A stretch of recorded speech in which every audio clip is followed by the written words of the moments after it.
Hello everyone. So again welcome back to the latest lecture session. Let's have a quick recap of what we have been up to. I believe we have been discussing the relevant aspects with respect to the placement of relevant wells, right, in the context of pump and treat. Yes. So we have been looking at, let's say, or let's just have a recap of what we have been up to again. So we looked at the relevant aspects, or we are looking at the relevant aspects with respect to, groundwater remediation or contaminated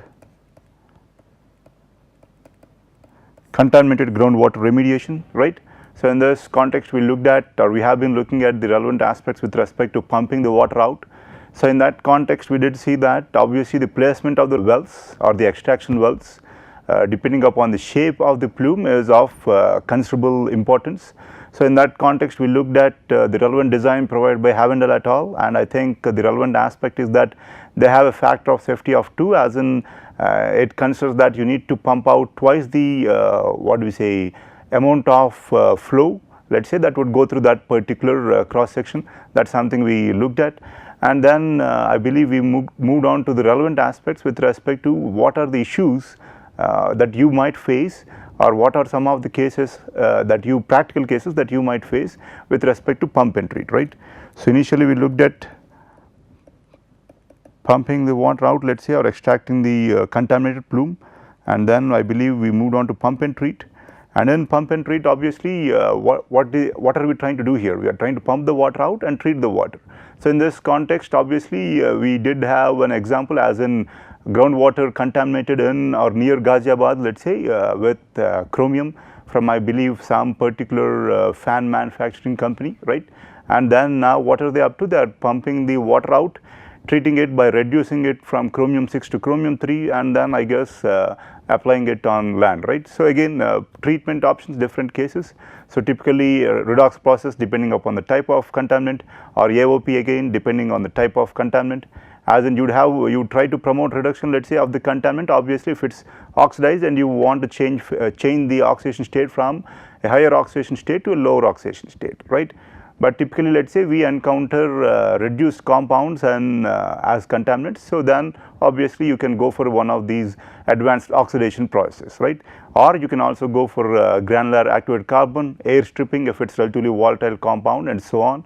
But volatile compound pump and treat may be not a good option in the first case. So let's look at, again, as I mentioned, some of the aspects that you need to consider when we consider the feasibility of, or look at or investigate the feasibility of pump and treat, let's say. So here we looked at some cases. So typically let's say, what would I expect now? I have a contaminated plume and I am pumping the water out, right. So obviously when would my job be done? Let's say if I pump out a volume equal to the contaminated plume volume, right. But typically that's not the case. So let's see why that's the issue, I guess. So here we have the relevant concentration or L2 concentration on the y axis and time on the x axis, let's say, right. So in the theoretical case, let's say, if, or the ideal case anyway, right, depending upon the type of contaminant, you would vary from one extreme to the other, or typically it's a mixture of the relevant cases here, right. So here I start pumping water out and I see that the concentration in my outlet, let's say, is high, right, is remarkably high. So as I am able to pump out almost all the plume, I see a steep decrease in the concentration that I am pumping out. What does that mean? Let's say that I have pumped out almost all the plume, so that's why I see a steep decrease, and then reaching below the relevant standards, and then I stop pumping, let's say somewhere out here, and then I see what I would expect as in the concentration not changing anymore, let's say, right. But obviously that won't be the case, and let's look at some of the typical behaviors that we encounter here. Though typically let's say, depending upon the type of contaminant, you would not pump out a lot of volume of water at relatively high concentration, or the concentration that you typically measure, let's see. So let's see why is that after we understand some of the aspects here. So here you see a sort of a tailing, right. So this is the tailing here, yes. So why is this an issue now? So as you see here, the time required, let's say, to reach the relevant standard, let's say, right, is relatively more. So though obviously this graph has not been drawn to scale, typically let us say whenever you have tailing and rebound issues due to the type of contaminant in the groundwater, let us say ideal case maybe you needed let us say 2 or 3 years to pump the water out. But let us say when you have a hydrophobic compound or NAPL or so on, we are going to discuss what they are later on, right.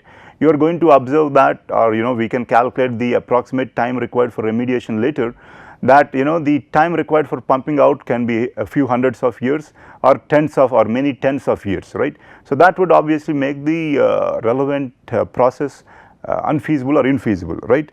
So again here we have or we can observe tailing, and after we stop pumping, and this is our reference here where we stop pumping, obviously pumping off, you again see that the concentration of the relevant contaminant in the water, let us say again increases, and that is something that might seem counterintuitive, but let us look at what are some of the aspects, let us say, or in which conditions, let us say, would you expect such tailing and then again a rebound once you stop the pumping, right.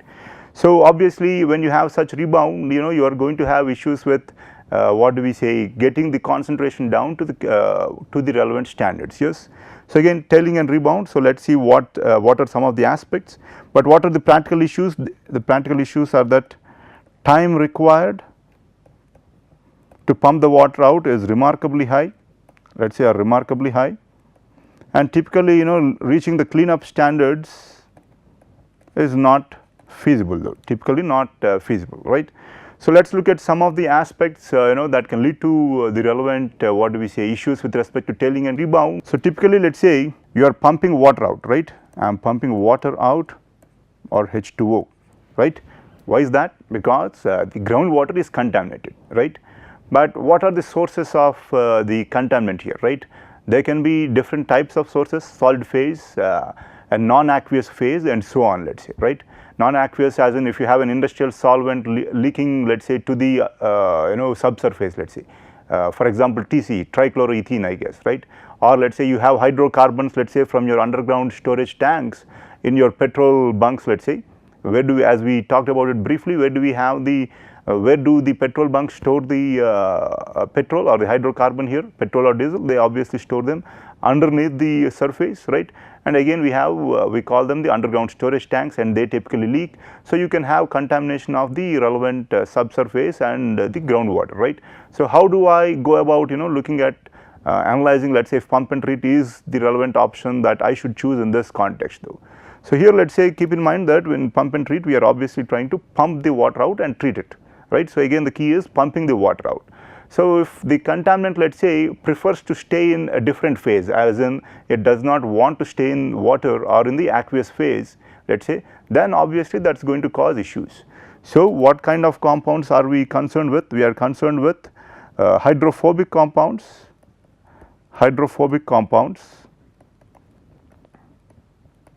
right.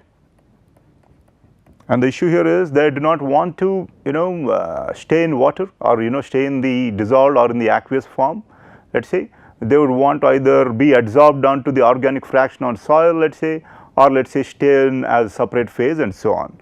So again let us say if this I take a sample out in a box, let us say, from my aquifer, and these are the soil particles, let us say, yes, and this pore space is filled with water, let us say, yes. So the compound, let us say, rather than staying in the dissolved phase, let us say this is my compound, let us say I will mark it with a star, rather than staying in the aqueous phase it would stay adsorbed, or it would want to be adsorbed onto the soil or the organic fraction on the soil. Again why is that? Let us say if that is a hydrophobic compound, let us say, right. So what is the key here? That though you measure a certain concentration of the relevant compound in water, let us say, the total mass of the contaminant in that particular control volume, let us say, or the total mass of the contaminant is actually significantly higher than what you would calculate if you just look at the volume of contaminated water and the concentration of the contaminant in the contaminated water, right. So that is something that I need to look at, let us say. So what happens is, let us say if I pump the water out, let us say, and I remove these 2 moles, let us say, let us think of these 2 stars as the number of moles of that particular contaminant, let us say. So in case 2, let us say this is my case 1 initial case. So case 2 I am able to pump that water out, let us say, and these are my soil particles here, and so as I pump that water out, that water is going to be replaced by the surrounding groundwater, right. So now what is going to happen now, you are going to have desorption from the relevant soil, let us say desorption of the relevant compound from the soil into again the groundwater, and still you are going to obviously have some particular contaminant adsorbed onto the soil particles. So here we are talking about equilibrium, let us say, right.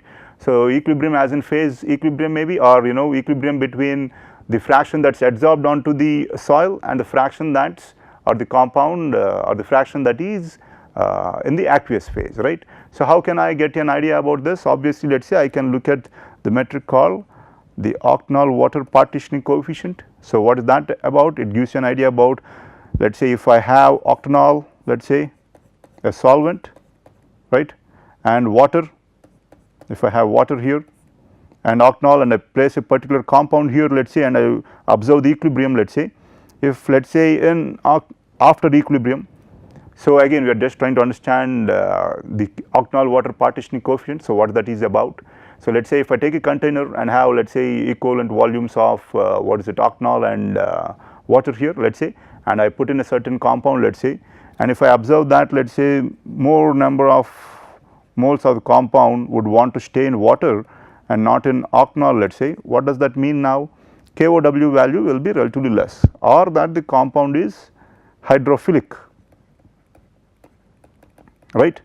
So obviously if the compound wants to stay in the aqueous phase, that is a prime compound, that can be that is a case for application of pump and treat, right. But let us say if the case is such that KOW value is relatively high, as in what does that mean, let us say, right. So in the K octanol water partitioning coefficient being high, what does that mean? So that the number of moles of the relevant compound would want to stay in this particular solvent, let us say octanol, rather than staying in water, let us say, or in the dissolved or in the aqueous form, let us say, right, or in the aqueous phase, pardon me, right. So it does not want to stay in water, a considerable fraction would want to stay in the in octanol here, let us say. So again what will that give me an idea about? That will give me an idea about how hydrophobic is the relevant compound, right. So K octanol water partitioning coefficient.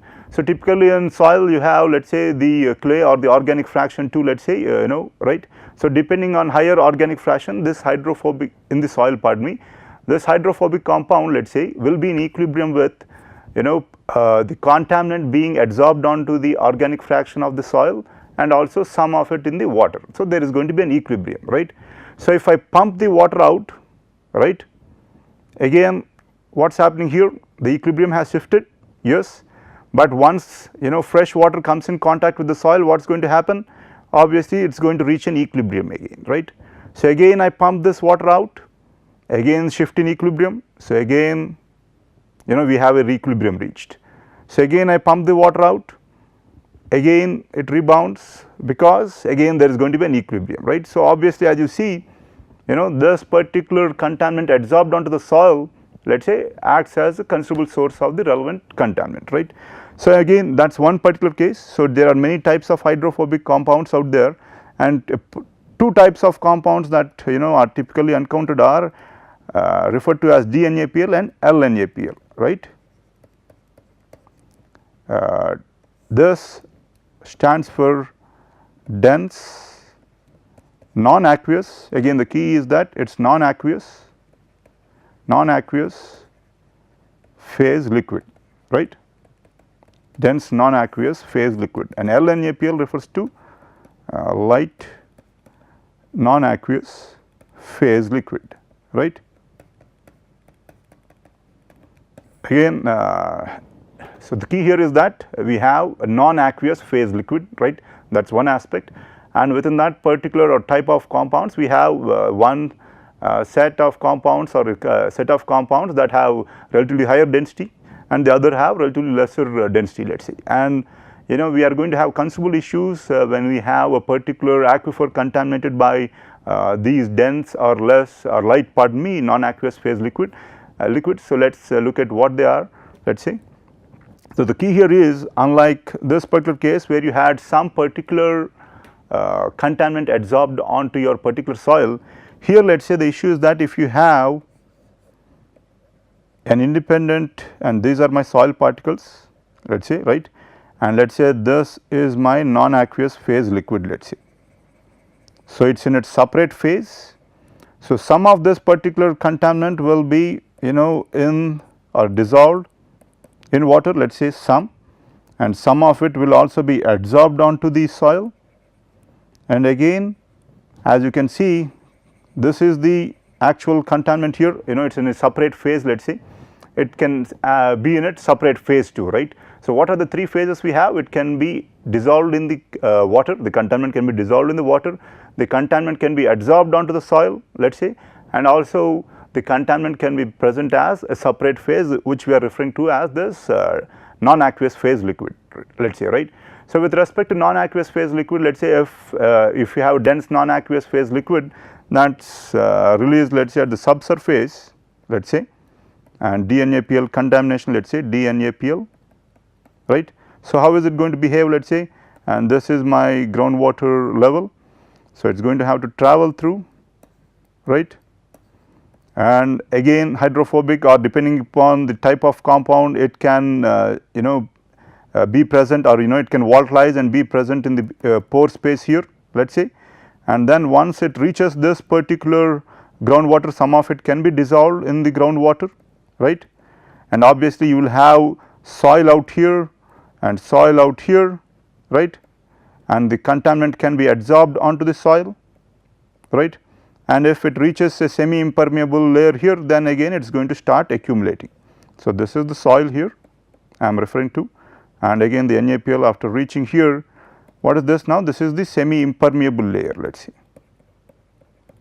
impermeable layer. So, the relevant contaminant cannot travel by gravity further down, let us see. So, I believe I have some of the relevant graphics here. Let us look at the relevant what do we say graphs and try to understand the relevant aspects here, right. So, here I guess we have contaminated plumes, a function of density and miscibility with groundwater, let us say. So, what are the relevant aspects here? I have sources of contamination here and here, right. One case gasoline, which is LNaPl, let us say, light non-aqueous phase liquid, and then PCE, let us say, DNAPL. Typically most of these are solvents or such in industries, and here we have soil and then the groundwater and then the impermeable formation. So, obviously gasoline being relatively light, let us say, again it is that is why we classify that as light NaPl, let us say, right. So, it is going to more or less be on the surface of this particular groundwater, it is not going to reach the impermeable formation. But obviously DNAPL, dense non-aqueous phase liquid, it is going to obviously be in contact with the water. So, you are going to have PCE in the water, also adsorbed onto the soil here and here, right, and obviously it is also going to flow through and then have horizontal transport or be involved in or experience horizontal transport, let us say, once it reaches the impermeable formation, right. So, again different cases here, let us say, but here let us say PCE can also have or has some solubility, and that is why we see a dissolved phase. But here let us say in this case, let us say we see that methanol, again I guess we see some of it being dissolved, and ethylene glycol, I guess here we see a case where the solubility seems to be relatively less, again case of LNaPl and DNAPL, right. So, here the cases are that it can stay in its own phase, as you see here, as stay as an independent phase as a relevant compound itself, right, or be in the dissolved phase, right, be in the dissolved phase in the groundwater here, or be adsorbed onto the soil particle here, right. So, different aspects here, and thus they act as reservoirs for the relevant contaminant, right. So, here we are only pumping the water out. As soon as the fresh water comes in, again you will have equilibrium between the soil, the NaPl and the groundwater, right. So, here there are three phases again typically in what we are considering. Obviously, if it is in the Vado zone, you will also have the pore space or the gaseous phase, but that is something we are not considering right now. We are only considering the contaminated groundwater.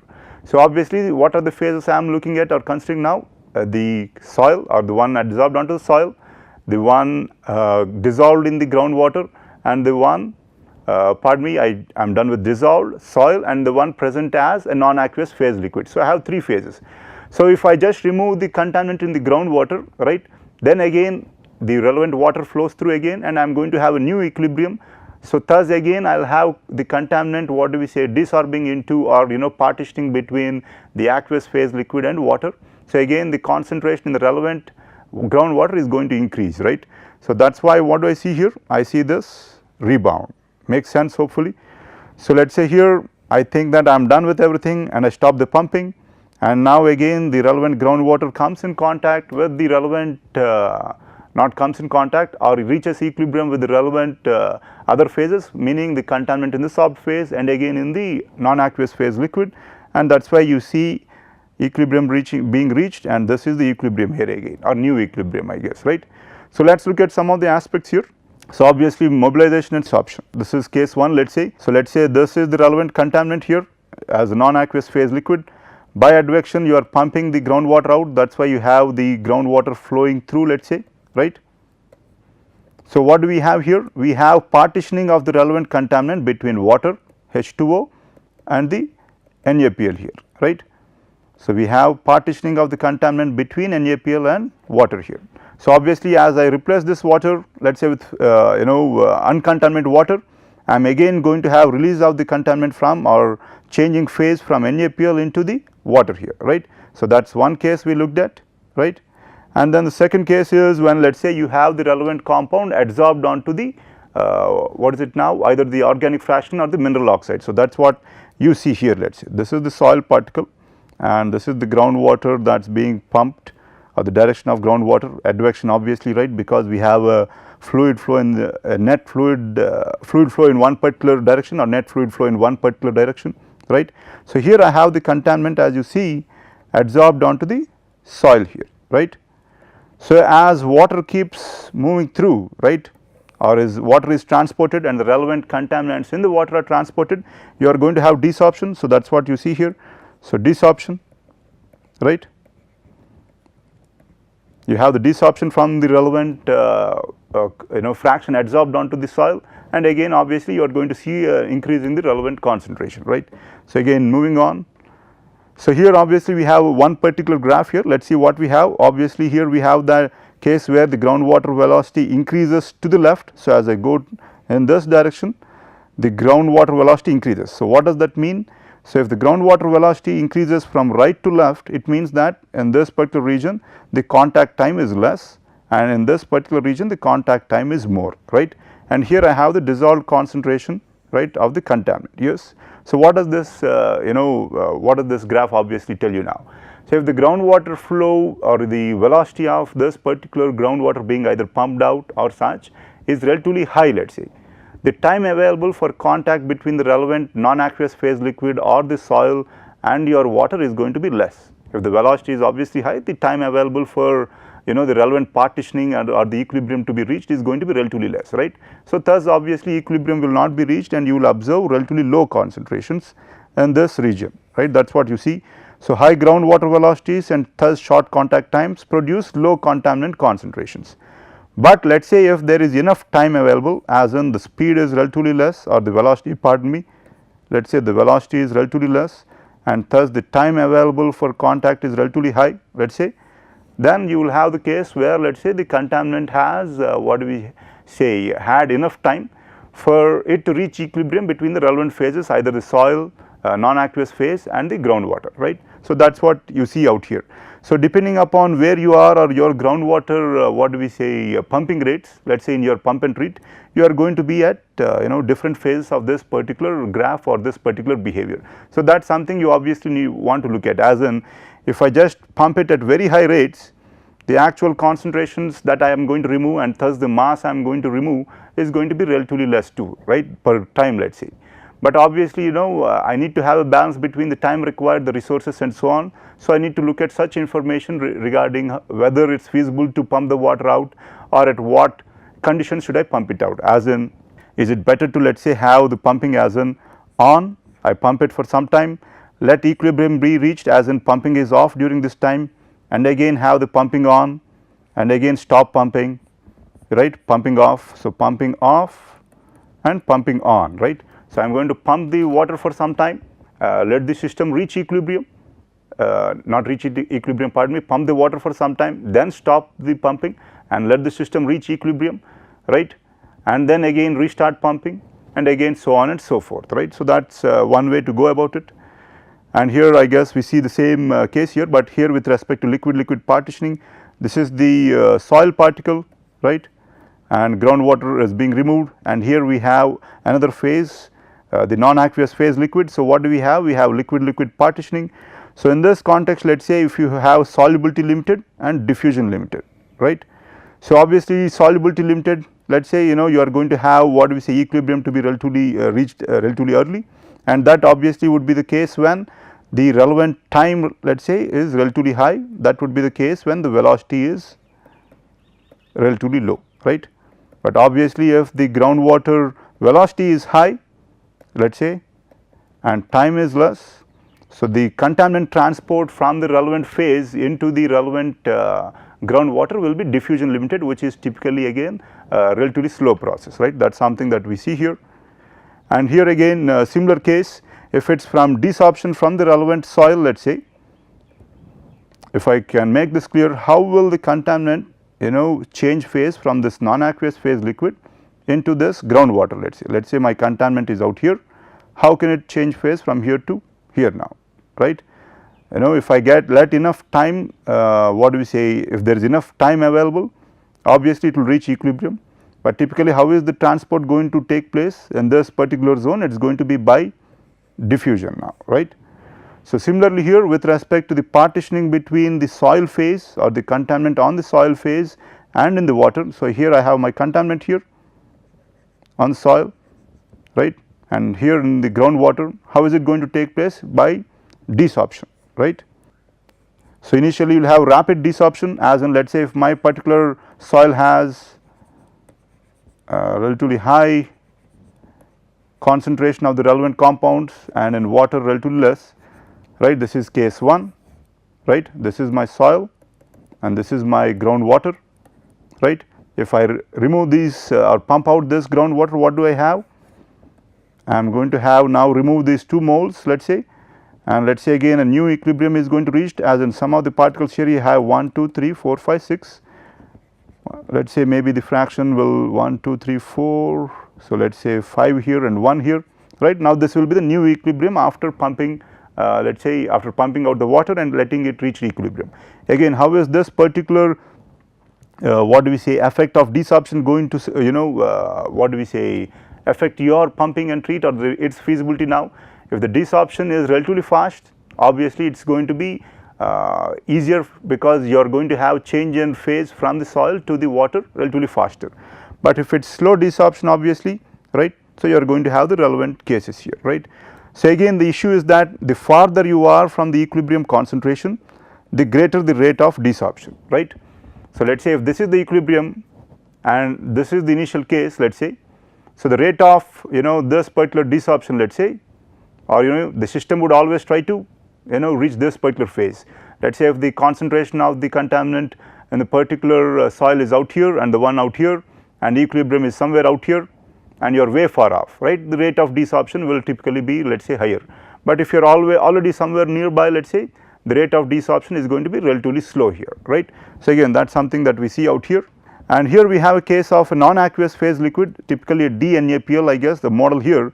So here we have a source of DNAPL here, right, DNAPL, this is a laboratory test obviously. So these particular discs that they have are sources of, or not sources, pardon me, or impermeable layers, let us say, impermeable layers, right, and that is what you have here, 3 impermeable layers here.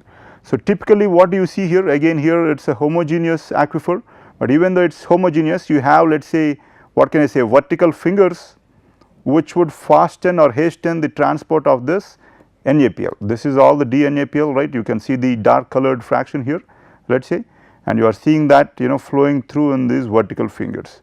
But obviously once it hits this impermeable layer, what happens now? It is going to experience horizontal transport, let us say, right, and again that is what, and accumulation too. So you are going to also have accumulation of the relevant compound, right, that is what you see here. You see the accumulation over the relevant impermeable layer and again out here. So the issue here is that if you and when you have a DNAPL, let us say, remediating that particular site is remarkably, technically a difficult job, let us say, especially with pump and treat. And again, typically to my knowledge, pump and treat would not serve the purpose if you have a heterogeneous aquifer, let us say, which is what we have here, different impermeable layers and a particular homogeneous aquifer. But again, if it is a heterogeneous aquifer, let us say, the contaminant will either stay in phase or different phases in different types of media, and also let us say the transport will be, or transport mechanisms will be remarkably different for different cases. So thus, let us say if it is DNAPL, let us say, trying to remediate that particular contaminated groundwater or aquifer is going to be remarkably difficult, especially with pump and treat, right. So just to illustrate the types of transport that can take place, let us say this is the picture that we have out here, right. So moving on, let us say there are other aspects that again lead to this relevant effect of, or affect the feasibility of this particular pump and treat, that stratification, as in until now we have looked at, let us say, the contaminant being in different phases, right. And again we just looked at a picture where the what we say, transport of the relevant DNAPL is not uniform, let us say, right. It has vertical fingers, or flows through in the form of vertical fingers and accumulates above these impermeable layers, horizontal transport accumulation and so on. So other than that, let us say another aspect that would obviously affect your particular feasibility of pump and treat is, let us say you have a permeable layer, semi-impermeable, impermeable layer, or different strata. Obviously that is what I am referring to here as when I say, or refer to it as stratification here, right. So what is the issue here, as in the groundwater flow velocity itself through these different strata is going to be different, right. So if it is sand, let us say, and the hydraulic conductivity or the ease with which water can flow through that particular sand is obviously now going to be relatively high, right. So obviously more of the relevant groundwater will flow through that particular sand layer, but let us say if it is sandwiched between, or has clay layer there, obviously hydraulic conductivity is less, right. Water does not flow through freely through clay. We do not have the interconnected pores, right. So again what is going to happen, we are going to have different groundwater flow velocities. So that is what we see here. So here in this graph, obviously what do we have? We have sand, sandy clay, moving on to gravel, clay, again sand, silt and tight clay, right. Relatively impermeable layers out here, right. So relatively impermeable layers out here. So now if I am starting to pump water out, right, and if it was a homogeneous aquifer, the velocity should be uniform, but obviously it is not going to be uniform, as you can see in this particular graph. Here we have the velocity profile, as in this is the average velocity, right, but as you can see a lot of water, let us say, or the velocity in the sand layer is relatively high, and typically in gravel too remarkably high, and in sand too again, right. But through these layers where the hydraulic conductivity is less, you have little to no, or no transport through this tight clay or compacted clay, and relatively less velocity out here, right. So what does this, or how does that affect the system? So if let us say you have contaminant released quite some time ago, right, it would reach different layers, let us say, or it would have partition between different layers through diffusion, let us say, right. So as in initially, let us say if the contaminant was only present out here, let us say, through either this particular vertical transport and then diffusion, let us say, the compound, let us say, would be in different concentrations and different layers out here, right. So if I am starting to pump water out in this particular scenario, and most of the groundwater velocity or the flow actually only takes place through the relevant what do we say, permeable or relatively high hydraulic conductivity zones, right. What is going to be the issue? I am only going to be able to partly pump out the relevant contaminant, right.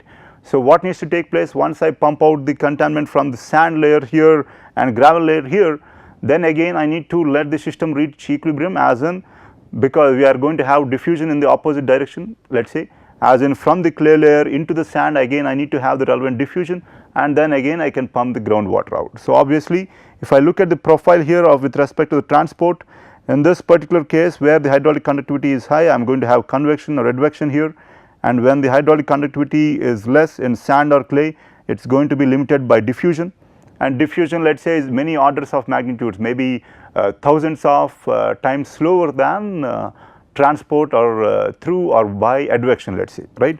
So in this case the transport of the relevant contaminant is going to be relatively or remarkably slow compared to the transport of the contaminant in this phase, which is the sand or high hydraulic conductivity zone, I guess. So that is what you see out here, right.